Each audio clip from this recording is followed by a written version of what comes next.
What's going on, beautiful people? Oh my goodness. What a day, what a day, what a day. It is our first show during this wonderful Black History Month. And I have some great co-hosts with me today, as usual. And y'all already know what I'm going to start off with. We're going to start with David. And having David being, man, and anything interesting. It ain't coming out. I got you. That part. That was Yeah, that part. Did that happen today? I'm doing well. Nothing interesting happened today. I said it for you. Thank you. I really appreciate Spill it. Oh, you need to spell it? INTRESTING? You got that? Or did I spell it too fast? Yeah. It's, nothing happened very interesting today. Health-wise, I'm not feeling the best, but, you know, I'm here. I thought something just interesting just happened like 10 minutes ago. Oh, that's what you're talking about. Yeah, we came bouncing around in here. Would it be a light on my feet? You know. Well, you know, oh, Jackie, she took care of me and got me a pedicure. I can't show you my feet because I got my shoes on. Got me a manicure and pedicure. And yeah, I'm good. What's her name again? Jackie. Where is she located? She's located at Salon 215 in Duncanville. There we go. What's that address? You better see it. 215 West Camp Wisdom Road, Duncanville, Texas, 75116. That's where it is. That's where she is. Speaking of that place. Speaking of that place, there's something in here that's available. What's that, Tori? I got chairs and suites available.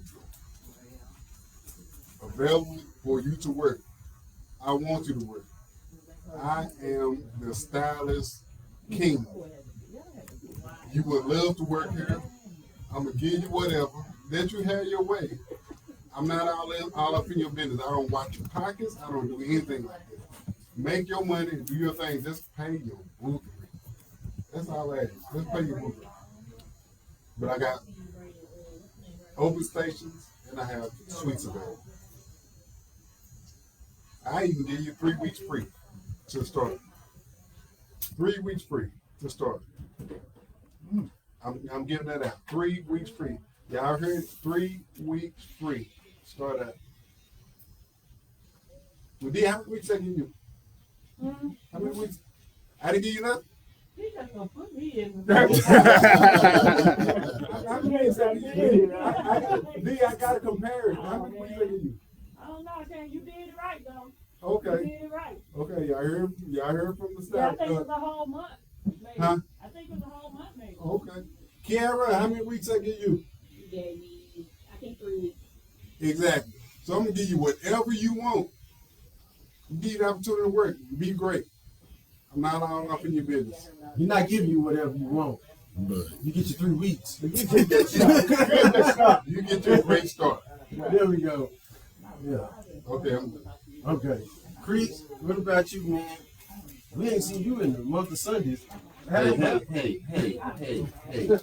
You should be happy this awesomeness is in the room. You know what? It's because it's Black History Month. I'm And I'm about to say black. And it's history every time There I'm we here. go. So when I leave here, it's going to be history that's going to be said and done. Chris, you know what's funny? Speaking of history, and tell people how you make history. This wonderful program that you have. Well, thank you, sir. Program's called the Black Cats Academy. We are here trying to help kids with learning disabilities and using the game of golf as a form of a teaching tool. And so we just take those that struggle with math, reading, and writing, and we break down the science of how to play the game with using math and science as our teacher, so that we allow kids to understand that when it's time for them to start reading plans, they can know how to read, and it's time for them to understand how to make some money, and understand how to do that as well too. So that's what we're trying to do. But we're just trying to find us a home. We're trying to make sure people understand what we're trying to do for the community. That's all. I'm just trying to bless some folks. But How you doing? it's not my turn. It is now.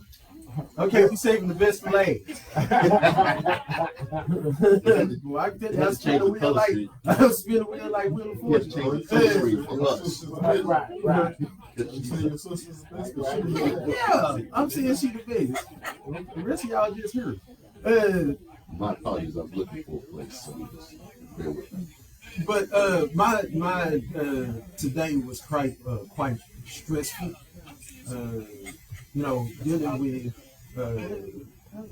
mentees as a sponsor or mentor, walking through that life of addiction. It comes with its ups and its downs. And so today was a down day. But I'm glad I'm here because y'all bring me up. Thought that's on my list today. All right, sis.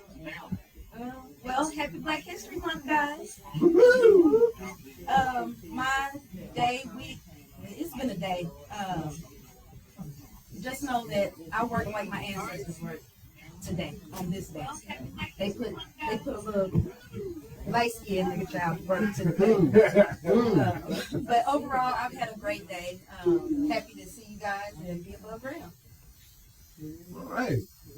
What's that cool more decent? I'll go work.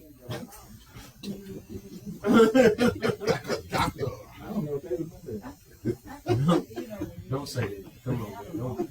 We ain't ancient. So we see a lot going on around our country, and especially in terms of our people. I think it's safe to say that all of us up here are black, and I'm a ride on that. And but as the world starts to change, and there's an old saying that when white folks get cold, black people get pneumonia. When you look at the totality of things that are going on around us,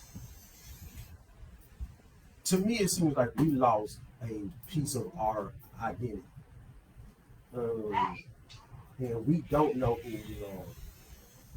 From that perspective, what do we need to do to get a reminder of who we are?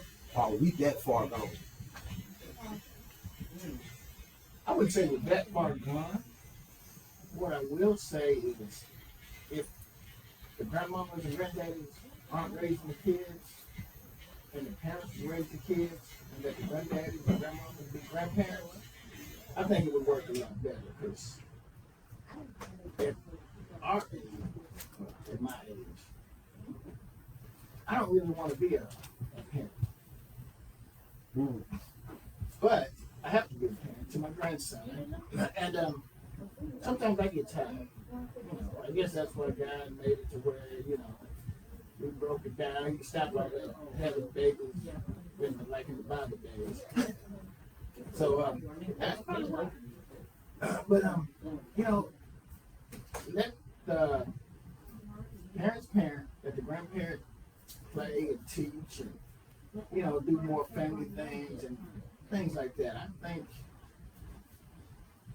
that would teach family and togetherness, and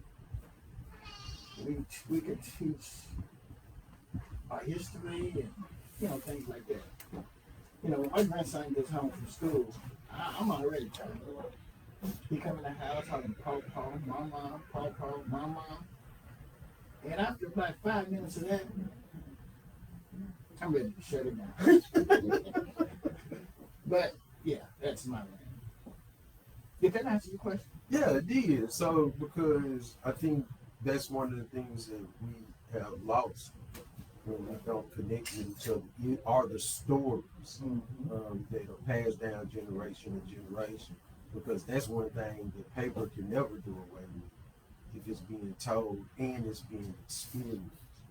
And speaking of that, Krista, you brought some people close to you up here today.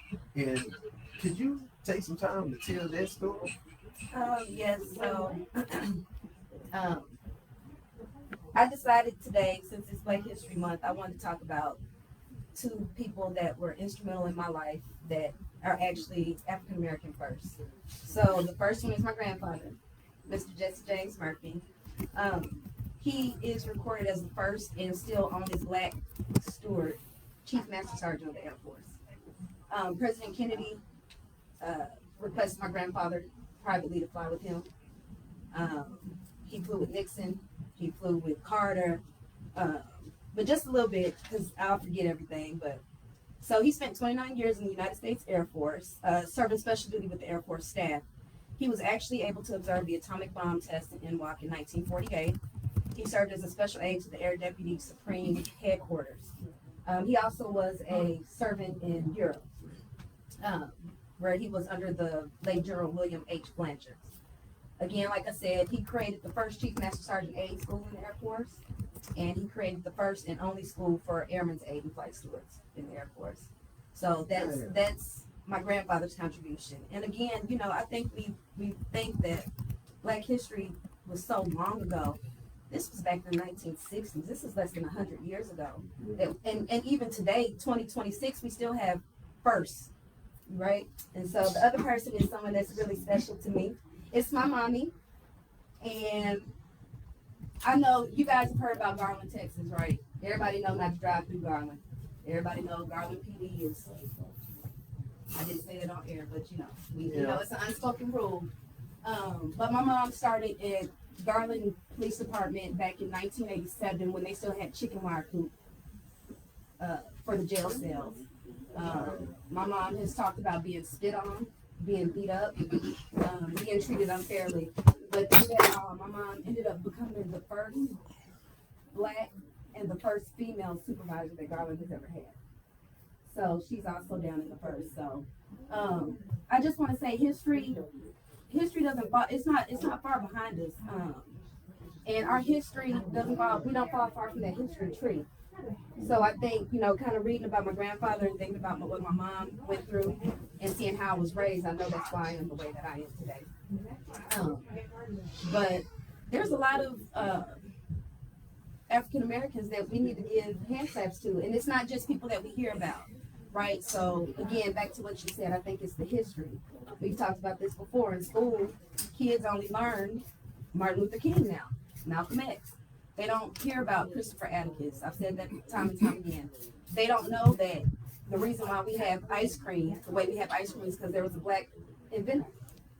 His name, he was out of Louisiana. His name was,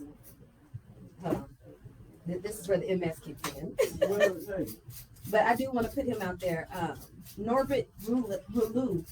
And he actually was considered one of the first Black engineers. He patented how we create ice cream and how we keep it cold and that sort of thing. Mr. Lloyd Ray, you know, we had dustpans, and you know, back in the day we bent over and swept. Lloyd Ray is the one who decided, let me put a handle on this and make it easier. Another, and y'all know this guy. The guy that's most famous right now is Nathaniel Alexander, who patented the folding chair. And we brought him back just a couple of years ago back in Black history. So again, history repeats itself. So I'm saying that to say we come from greatness. We come from perseverance. We come from struggle. But we found a way to make it easier.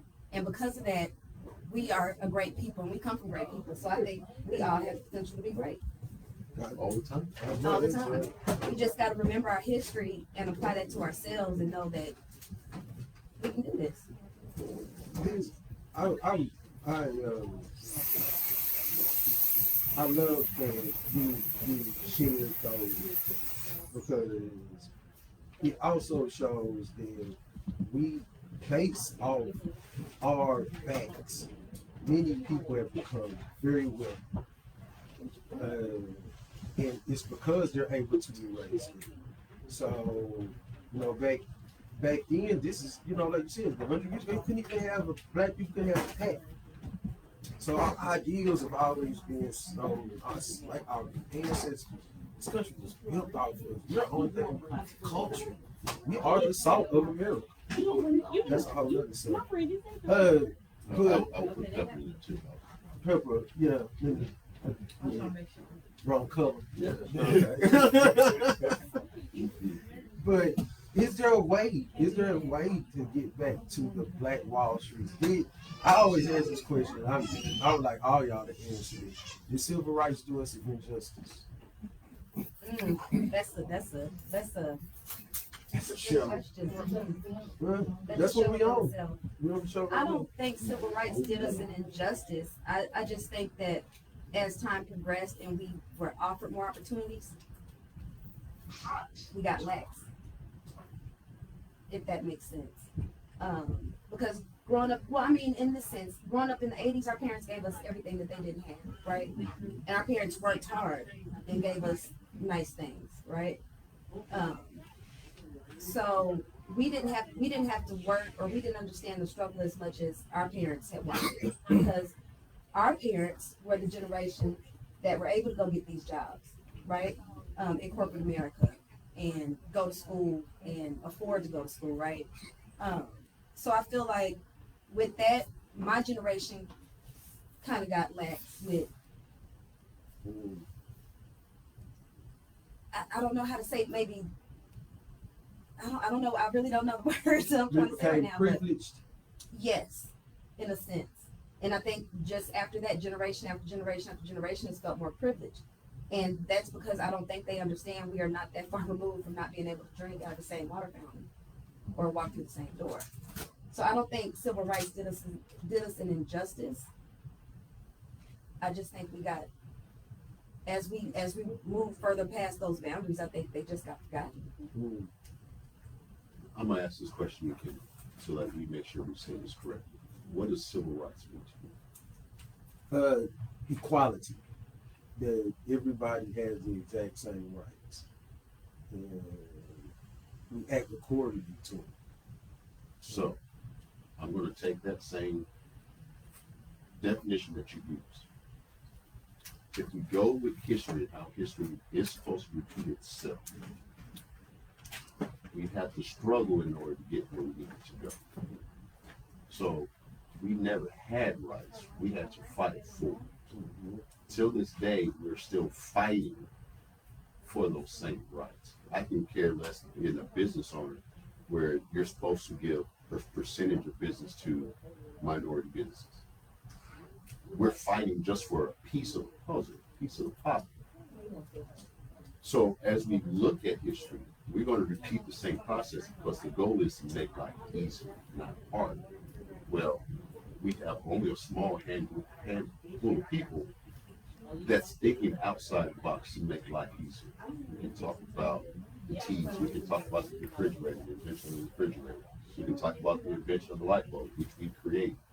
A lot of things were built on the struggle on why we needed to be as equal. But you only have that small group of people that are fighting to do that. The other people on the outside are always looking, saying, I don't want to be that person that gets shot down. I don't want to be the one that's going to get neglected. Because we're carrying people of color. We care so much, we wear our feelings on our sleeves. You will know it when you walk into a store. Are you happy or sad? We see it on your face already. So at that point, we're already fighting just for lights. Now we're also fighting for education. And if we're fighting for education, we're trying to fight to get ourselves in the room because we know there is a glass ceiling. The only way we break glass ceilings is we got to create the businesses ourselves. But then that goes with the other problem we got. How do we get funding?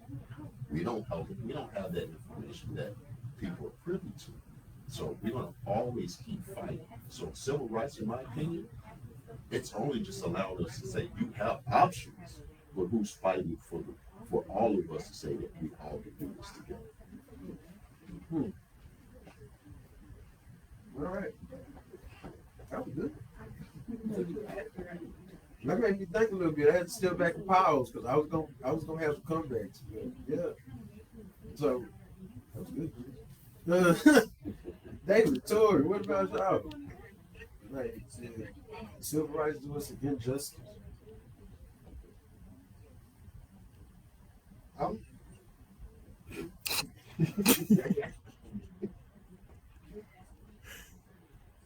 Again, the same question that Chris had, what do you mean injustice? I don't think that we fully have grasped the true meaning of civil rights. I don't think we've achieved anything, to be honest with you. We're not too far from the civil rights movement, in my opinion. In my opinion, yes. Some people have created avenues for themselves, which I explained to you earlier. But everyone is not privy to that. You know, and when you talk about civil rights, man, we're struggling. We still struggling. Even though we're supposed to have civil rights or have gotten them, we are struggling as a people. And it's like, I'm just as conflicted as you, Mr. Community, with the question that we all pose. How do we make it better? That's a good question. I'm gonna let David answer for this, and then I think we should all touch on it. I really do. So, in your opinion, that's a good question. Did civil rights do us an injustice? I would say no. Flat out, just no. We the story said, well, the whole panel said, we really have not progressed as much as the counterpart, the other part, the other people. The melanated people have not progressed as we should have. And those that have, it's been tougher for those that have progressed than it has been for the unmelanated. You know, they got their fathers and grandfathers, companies and all that, just the good old boy system. While we are struggling, trying to just get our foot in the door. Because they know if we get our foot in the door, we're gonna take it. We can get it. We're gonna do it. But it's tough. And I try to tell my kids and grandkids, you know, you gotta work 10 times harder. You gotta dress to impress. You gotta speak eloquently. You got Continue. no, you got to do so much more than the unmelanated to just get a little piece. But like I said, once we get a little piece, we're gonna take it the whole time. That's it. Everything we talk about is everything that we've been taught by our mothers and grandmothers. You gotta work hard. You gotta step out because we're trying to fit into a white society. What happened to the black society? Why can't we build black society in and work our way out? Why can't we do that? Because we've got enough affluent black people that can teach how they got there. We've got enough black people that are in positions to hire and make shit happen, excuse my French. Build communities, build houses, build a whole neighborhood where you can have a hospital, you can have a law office, a bank. There are plenty of us that can do that. Why are we not doing it? Because We don't trust. we want to we get over did where we went wrong is fighting for equality in a system that is not designed for that. And so we turn our heads away from our people and the importance of us banding together to chase them. And just like Kanye said, they made us hate ourselves and love their will. And we've been chasing and running after people that we'll never be able to catch up to because it was designed that way. We cannot redesign a system that is made not to be redesigned. So what you do is create your own structures Tori asked a very important question. How do we do that? Like we have been so separated as a people. We are 5 grown people that have education behind us, and we can't even figure it out. That's the damage that has happened to our community, and that's where we forgot who we are. That's why they dismantled the Black Panther Party. They killed everybody else. They had us thinking the Black Panther Party was evil. That's crazy. The problem that we all understand comes from home. But we got to go past that. Okay. We go to church every Sunday. We go to Bible studies on Wednesday, Thursday. So why are we not educating our people from the church that can take that to the community, because the church is built around the community. And the church is supposed to have the funds and the means to help the community. So if we educate church people on how to read, add, and write, and do what we need to do to build our community, now we're building the church the way it should be built. So now we have businesses and everything else that goes to one location. Why can't we do that? That is by far the easiest solution, because we have a church on every corner. Church out next door. And somebody's putting their money in that church. I mean, that's a whole other conversation. But why avoid the conversation? Corey said, where do we start? Where do we go? Yeah, We go to church. But it can't be them because they worse than the Bloods and the Crips.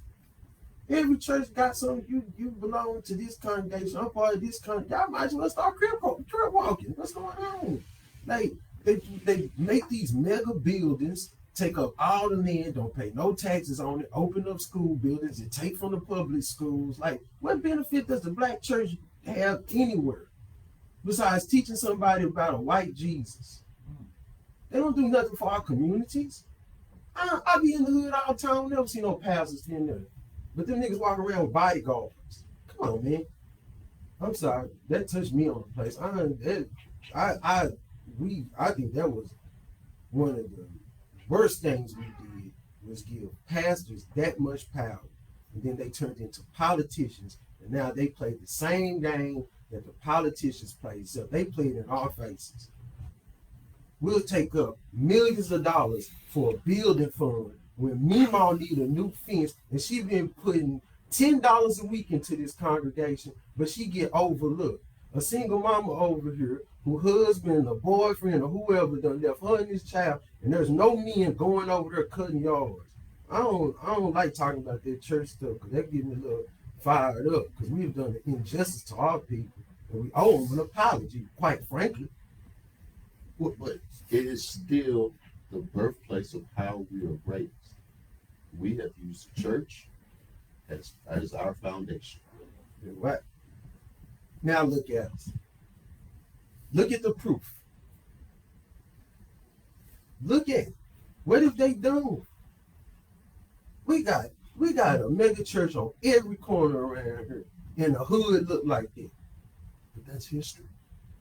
You've been in that church when you got born and raised. Mama was there, dad was there, grandma was there. You go through the same church. And that's history. And we look how well history has treated us. That concept ain't worked since 1964. I'm sorry, man, that one gets on me, because that's the place that we are supposed to be there, training our children, educating our children, teaching our children morality. But you'll drive up in the hood where the average income is about $38,000 in your nice car with your nice suit, blinged up, and then smile and say, "Hey man, I need your money." I'm telling you, we might change this subject. Because I've been in there, I've been a part of that system, and I know how that system works. And it frustrates me when you come to your senses and you're like, man, I'm just around my partners. And I'm asking, have you seen Pastor such and such? Nah.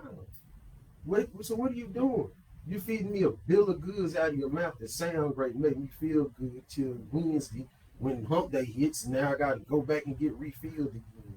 But it's nothing about community outreach. Everything's come to me. Come have trick or treat here. I didn't put that system in place. My system was just to show up because Mama said so. Because if not, you get a whooping. Yep. And you better be in that choir stand. You better learn them words. And then when Easter come around, learn your speech, and don't embarrass it. And That's I got it. kicked out of the choir by my mom. My mom was a minister of music, and she kicked me out of the choir, but I had to play an instrument. So Okay. for Easter and Christmas, I had to do a solo with her. So No, I think it's a great foundation. Well, then hold on. Then if we want to talk about Black history, let's talk about the church. How did we start church? What was church used for when we really want to talk about it? It was a meeting place. It was a way for us to say, you know what, we still got to have faith in the situation that we are in. So as a meeting place, you held meetings, you had congregation, you had gathering when you had birthdays, weddings, ate as family. What happened with the history where it changed to where now we're looking at we don't have the strength that we need in certain pockets, right? We only have certain pockets, but only those certain pockets means I'm only going to this church because they deal with my pocketbook there. I am only good enough for this church because it's only walking distance. I'm only good enough for this church because I was told to go there through my whole relationship. Or better yet, I'm going to change church because I'm changing religion because I'm now married to somebody that's not in my family that agrees with. See how everything has changed when I made those comments? When we started with a true foundation of what church really is, of our history starting in church, and then it changed over the years. Because someone said, if I can do it, I want the same quality that person has. I'm going to build this. Well, I got to call it because I see how much pastors make. So there's a history. Why are we not talking about the Black churches and how some churches changed communities, where some churches destroyed communities? Why are we not talking about that history? That's a poor Black people, when people of color. I think it's because we stopped going to our own school. So we learned how to do church their way. And we made it popular. So it's no longer a meeting place because nobody was going to these HBCUs. Nobody was being taught by James Cone and liberation theology. We just speak. And so this transition started. You know, you got now Martin did this murder. And then you have, instead of just everybody keeping things the same, now everybody's trying to get in his place. So now you have fussing and wrestling for a position. So I don't gotta go with you no more. I just go over here and start something. Or I go over here and start something. But now I'm taking people, and now people are getting split apart. At our very core, as our very core as a people, we are community based. That's why we got the best picnics in the world. Can't nothing be no Black picnic. I mean, and we come together. We may fight and talk noise, but it's a gathering. That's what church no longer is. And so we allowed it to become ritual in our communities and not a gathering place. Like that's I think that was a huge problem within our church.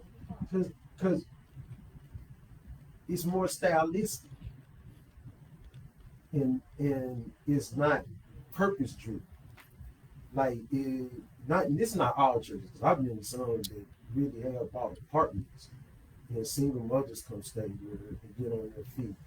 Like help them get jobs. I've seen them actually become, and shout out to one Delta down there in Houston. and how they've taken and created an entire community and food pantry. They a zoo. Like I saw this and I'm like, why is this not happening everywhere? When did we get to this point where now our children and their children refuse to go? Churches are old. I'm a youngster in church now. Like we had, I don't know where like I agree with you, it's the easiest route. But how do you get these guys to even come together to speak?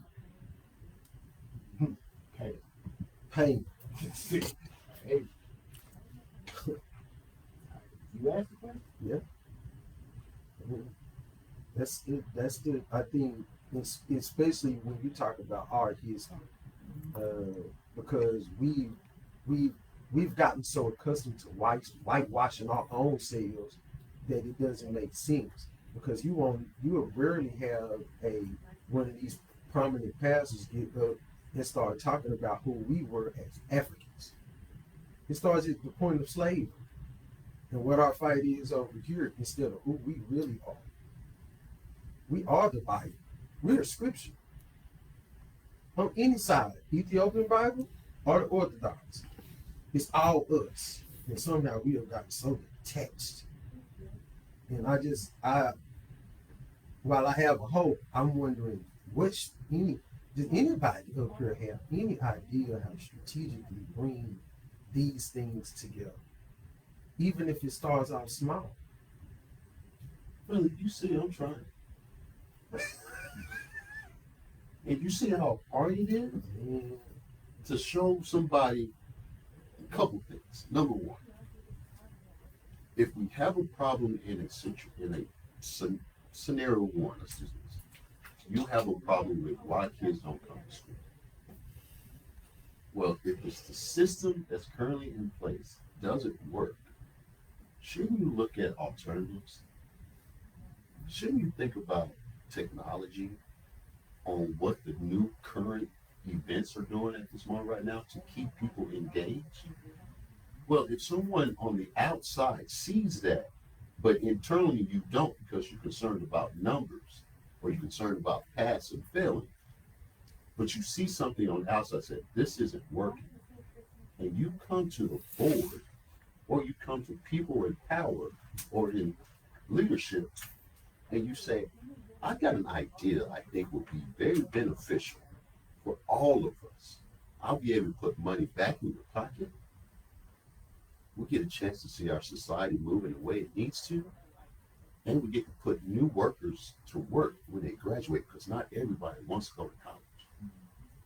So here's a solution. And you know what the hard part about that is when people tell you, we're not ready. That's not going to work.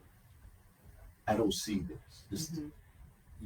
You've already discredited something without even trying.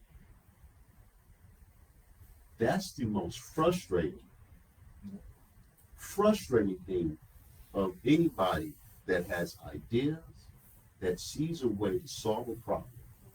It can even be at church and you say, Pastor, you're in your 80s or 80 plus. You're losing your congregation because they can't relate to that. There's nothing wrong with stepping down. You did your piece. You did your time. Let the new people come in and keep that new, so you keep that history of a family still going to that church. Because time changes. You have to change with time. If you don't, everybody gets lost. And that's the most frustrating thing is that we are afraid of change. And there's nothing wrong with change. But when you get a new Lexus and it's got all the bells and whistles on it, you want that. Now next year the new model comes out. I want that too. You're looking at change, but why can't we not take the change of a phone and thinking of changing people, changing a system? We're just, if you're going to die, somebody else is going to do it. Like you said, I think they say change is, people think of change like death. Change is just as scary as death to most people. So That makes a lot of sense. It's the I'm scared of change. And we're talking, and we really need to ask ourselves, are we scared of change in some shape, form, or fashion? But And I say that within, I'm ready. go, no, let Tori go. no, I ain't really. You do your thing. Go ahead. You do your thing. I We're mean not gonna do this, we're not gonna do this today. We in there now. I agree with everything you said, Chris. I agree with everything you said, Kevin. But the world is constantly evolving. We can't stay at point A where everybody else can move to R or S already. How do you find yourself competing with that? And then it's not even be a competition. Where we are so wrapped up in is trying to do better than this person. You trying to we can't come together because somebody always have to be at the top, right?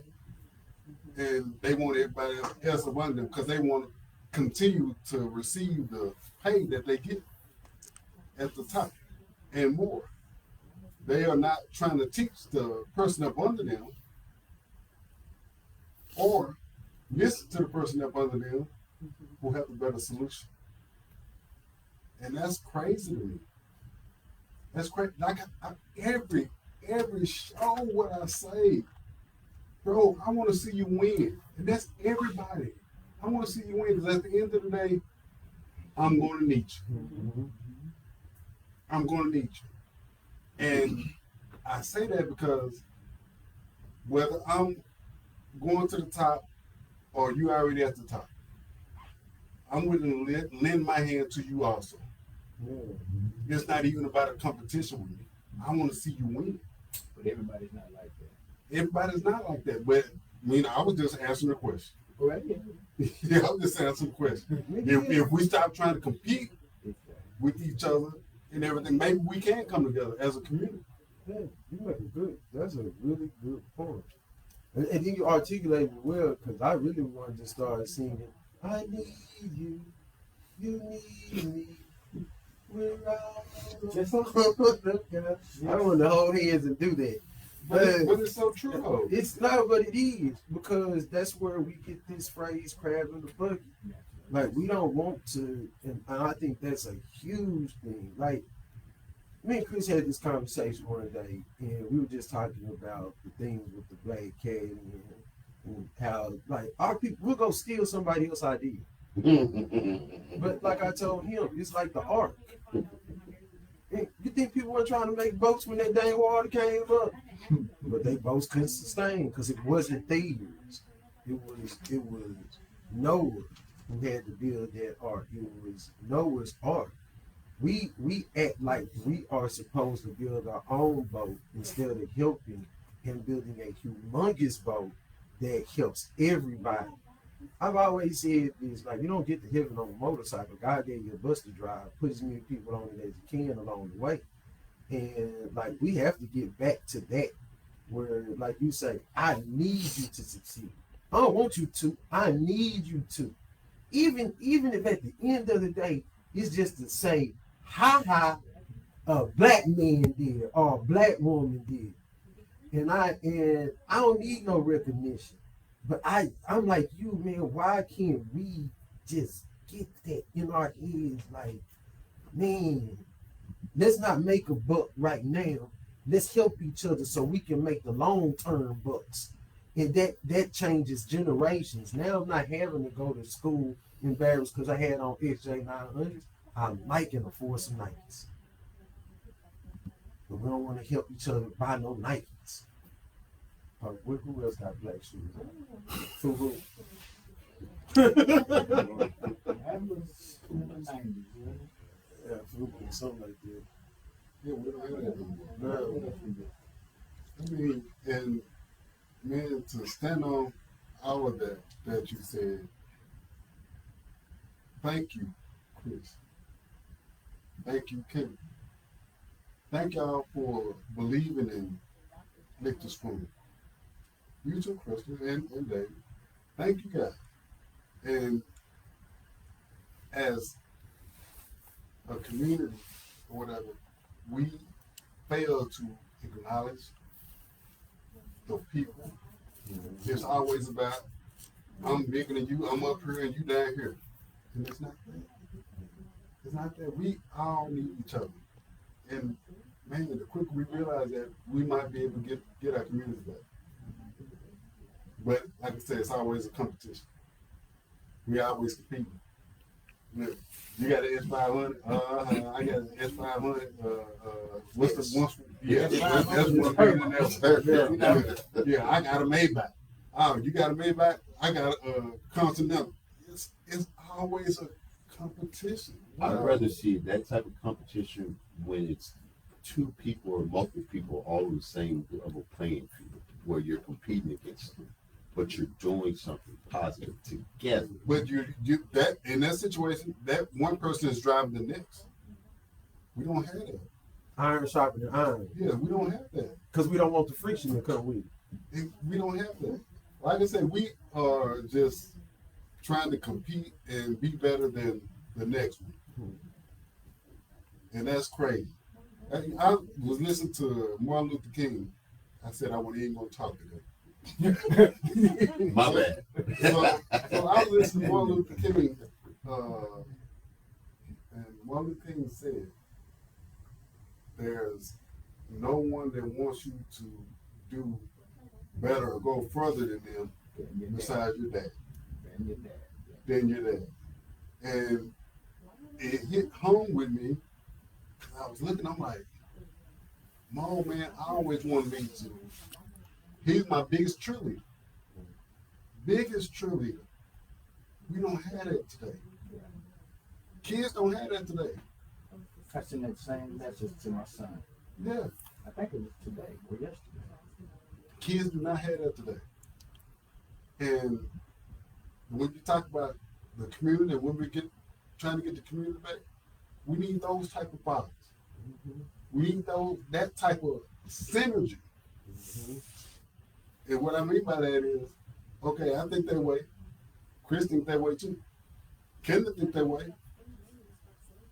Let's fellowship together. Let's get our kids. Let's just even have a conversation. The same thing that we're doing now, having a conversation. This is what has been strayed for so long. People, can I say our people? Our people have strayed away from just the simplicity of a conversation. We've got so used to, that's why I don't like the texting that much. We got so used to texting, emailing, everything just, let's talk. I want to check your temperature because I'm gonna say something else behind this. I don't want to look at your text and be like, oh, he meant this. No, let's talk about it. Man, one cat, and this a guy, he's a different race. He took all his kids' phones when they was finna have dinner. Put your phone in the basket. We're gonna sit and have dinner. We're gonna have a conversation. One of his child didn't want to do it. I'm working, I gotta do this, that, that. Well, you can't be here. We don't have that kind of structure no more. Did you remember back in the day? We used to have dinner. Dinner was dinner. We wasn't nothing. We eating at 6. Yes. No TV on. Yeah. Yes. Every Friday. Don't call the Yes. house. It's pizza time. TGIL. So what I'm saying is we don't have that anymore. We talk about a community. We don't have that anymore. That's what a community was. What are we doing now? How do we create a community now? That was us waking up. That was us trying to tell us to wake up. Yeah, whatever, man. It's just so disheartening. I mean, kids that are 12 years old, they're getting raised by their grandmother that's 60 years old. Thank you. Their parents in the middle, they're not doing nothing. So we're not even going to count for them. They relying on their grandparents. For the structure. I'm trying. That's all I can say. Yes, and some people situation that has to be done, but a whole lot of it is Avoid ignorance. responsibility. A whole lot of it is ignorance, social media. Social media is raising kids now. They don't have parents anymore. These kids don't have parents. And social media is raising. Don't be quiet. Watch this YouTube video. Yes, Man, yes. start them off. So how do we get away from that when they are so accustomed to it now? You know, and then if we take it away from them, then we wrong. What we gonna do? We wrong if we take away from daddy, the meanest person in the world, mom, the meanest person in the world. But that's what we was raised on. Though. We weren't raised on no social media. See, and that's what I'm saying. History changes. And when history changes, you have to either adapt or get left behind.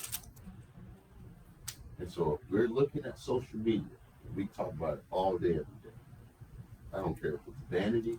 I don't care if somebody's talking about how to make money online. You can join her and say how to, and you'll get 1 million something hits. You know what I'm talking about. We type in there how to raise my kid in 2026. You ain't gonna have an answer for it. But damn it, we gotta create it. And so if we are parents, if we're influencers, we gotta figure out how to get the kids that's already on there so they can do the things they're supposed to do, such as study, eat right, brush your teeth, wash your dishes, tell people thank you. You got to do it in that way. Or you can use it as an education tool. So, you know, if you're going to get on 30 minutes of it needs to be writing something about your ancestors. Like, and you need to share some type of information, because you're right. If we do a barbecue today, ain't nothing but us gonna show up. 20 ain't gonna show up. Barbecue, if they come with their ski mask on to rob everybody. You know what I'm saying? So, like, maybe it does have to be a social media thing, and I would encourage everybody that comes on looks. Like, we would love to hear like y'all's point on this, because we're just trying to create something, and at least it starts with that. It's a conversation. So please, in the comments, y'all type whatever, and somebody gonna give. Not all of us gonna get back to you, but some type of dialogue. We've been on about an hour. 53. 53. Oh, we good then. All right, then. So look. First off, y'all excuse me. Chris, can you please let the people know what you do with your business? I'm sorry about that. Everybody else talks about it except you. So yes, I have a party planning business, Divine Duo Creations. Our motto is bougie on a budget, because everyone should have something nice and afford, you know, some of the things that they see out there without having to pay, you know, crazy prices. Those competition prices, where you're doing a sweet 16 and, well, my friend spent $7,000, so I need to spend $10,000, and no kid is at 16 is worth $10,000, $7,000, let alone, you know. So yeah, Divine Duo Creations is another part of what I do. Anything you need, I can make. That part. Sorry about this. It's okay. You took me. Hey, are you okay? Yeah. You calm down now? Okay. Yeah. Just want to check. Doing a temperature check. Okay. But it was a good conversation though. For once I was speechless. I was quiet, just because I enjoyed the questions. Yeah. And they actually made me think. Kind of back to what we said. It's gonna be small steps, right? And there's people out there there's kids out there willing to listen. Mm-hmm. We're gonna have to just start reaching out, even if it's something slow, where you see a young kid in the store and you know, don't approach them weirdly. You know, these kids are weird nowadays. Don't bring no skill. Yeah, don't bring candy to the kids. But I think you know, we need to learn, like you said, Chris, we need to learn how to relate to them on that level to get them to understand what we're saying. Um, so that good point. Good points. Like they're all good points. I'm gonna have to go home and really think about it. And that's what I meant when I asked that question. Are we at some capacity, even, and now this is for myself, just listening to the conversations, am I afraid of the change at some point? What's stopping me from stepping out there every day, trying to reach one or teach one, or, you understand what I'm saying? To go back to what you're saying, there was a couple weeks back when you said that family members are now looking to you as the voice of the family because you lost, I guess, mama or It's me. now it's you. So there's your change. So it wasn't a gradual change, it was a forced change. So we have to really look at how we change ourselves in order to adapt in today's society. Because when we're going, it's going to continue to keep moving. It's going to adapt. You're always adapting. If we don't adapt, we just lose. And so sometimes when I go to meetings with Kenan, the first thing I say, who am I talking to? Because I need to know how I need to address that conversation to find out what makes you happy. And then I'm going to tailor my information to make sure that you're happy. Because everything can change. We can adapt. Just because you have a product and your product, you only have it geared to one direction. It can do multiple things. You just got to say the right words because you're educating people. And each and every day, we got to educate ourselves on how do we adapt to a changing world so that we're not stuck in history or nostalgia. That's homework. That's home. That's homework. I would like to see what we all come back with next week. Yeah. It's homework. I like that challenge. I actually think that's what we should end though. And I think the people should also take that home and really think about it, ponder it. And that way next week's discussion can roll into that. At least that's all I got to say. If anybody else has something to say, feel free. But I thought that was a great question. I got one more thing. For all my YNs, social media is not bad. Please don't take what I said the wrong way. Social media is not bad. All I want you to do is talk to somebody. Don't let social media raise you. All I want you to do is have a conversation with the people. You say it's not going to happen. And they're going to, You have AI companions now. You have, it's going to be hard then. right.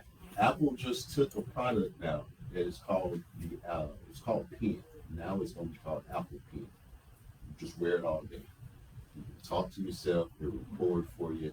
It'll answer your questions. You can be just sitting there having a live dialogue with yourself with a computer. So you can have those conversations. Those conversations will be had. But there's going to be a small few that they're in their own world. And you've got to be in that world to get them where they need. And I believe that. And man, I'm so not disconnected, but I'm so hurt by the disconnect from this generation to that generation. It's a huge disconnect. And maybe the homework will help next week, but maybe we'll have some people that want to participate and talk about it. But the disconnect is real. I mean, it's huge. Kids are being raised by somebody we don't even know. It was the devil's best way to get us. He disconnected us from our Father. And we continue to disconnect from our children. We have mastered the art of teaching our children things on morality, of character, of perseverance. We have fought them and spoiled them and took away their wants and gave them everything they need. Now they think they deserve instead of having it. I mean, just like what Shaq said. Shaq said, what are you women raising? Or I'm not saying that about you. I'm saying what Shaq said, what are the people raising? They're raising a child where they give them everything, not letting them experience nothing. So at the end of the day, when something go wrong, they're not gonna know how to handle it. They can't even change the plat. We used to have to change the plat back in the day. We had a plat. We didn't call old man. Yeah, we got the whatever it is, and we did it ourselves. And lifted the car up. The jack. Yeah, lifted the car, jacked the car up, and did it trucks up ourselves. ain't the same. That jack don't work. When you sit there with all these pieces, you're like, what? I gotta go through this small hole. But that was back in the day, we knew how to do that. Yes, I'm with you. I'm saying New school. they're not being taught anything but to call AAA. And someone had a sister read other. That is. Right. Y'all know we sound like our parents. Mm-mm. Yes, we do. Everything's gotten easy. It makes people lazy. We so lazy we don't talk. We too lazy to talk. And I know a lot of times we blame women, but to me this world is a man's problem. Because we start being leaders. We too scared to talk to YNs now. I'd be damn, I'll go to a YN and tell that nigga, say, bro, what you doing? Like, we just, oh man, they crazy.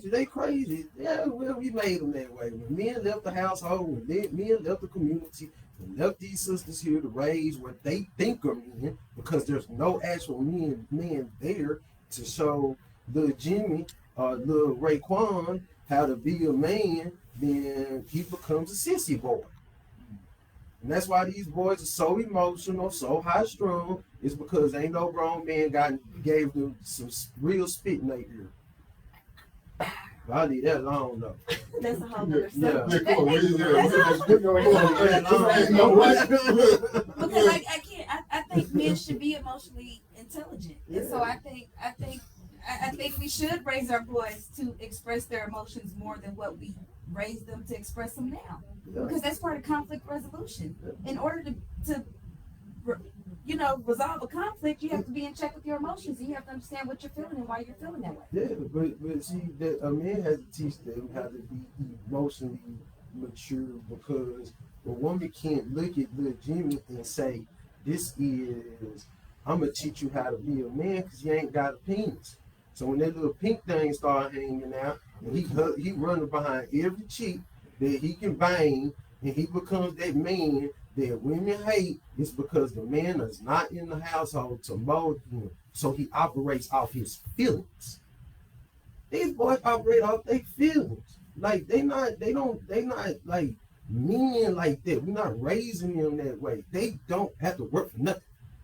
Everybody got that fast book. And when our parents, our fathers, and our men in the community, you get to acting up you want to. Mr. Jones gave me a whooping. When I got home with my daddy, I already knew what it was as soon as I stepped in that door. But we gone now. We gonna be. Oh, my bad. Yeah, we can talk about this all over again. We can sit I out can with step in and say some other stuff. So we just whole conversation. And we had his blood pressure down. That was Yeah, that was that good. I need some skills. That's what got you all riled up. I tell you what, we at Salon 215. I got boots available. I got sweets available. Man, holla at your boy, man. Best place you can ever be. Heard that. 3 weeks free. Thanks for having me this week, guys. Appreciate it. Thanks for being here. Thank you for being here, Chris. I appreciate it. You're welcome. Hope you can come back next week. Yeah. Now he said 2 weeks. He gonna be done. Let's see, hold on. Let me look at the calendar. You know what I'm saying? Let's see what we got. I don't See, think we got nothing. see, No, that's I'm where- here. I'm here. I'm here. All See, right. that's All week on that. Okay. Hey, see, that's where communication comes in. I talked to him on the phone. I really do a text. Y'all do a I talked to him on the phone. There you have it. Yeah, on the phone. But I I want had to too much say, information. and to you, Chris, thanks, because he is an example of each one teach one. I met Chris last week, whatever that last podcast was, and I told him about my business, so and kind of where I wanted to go. And without question, he told me write down these simple things, and I can point you in the right direction. So So on the back end, I help yeah, small businesses, help them get organized and get them in the right direction so that they don't get lost in translation. I've owned my own business for 9 years as an entrepreneur.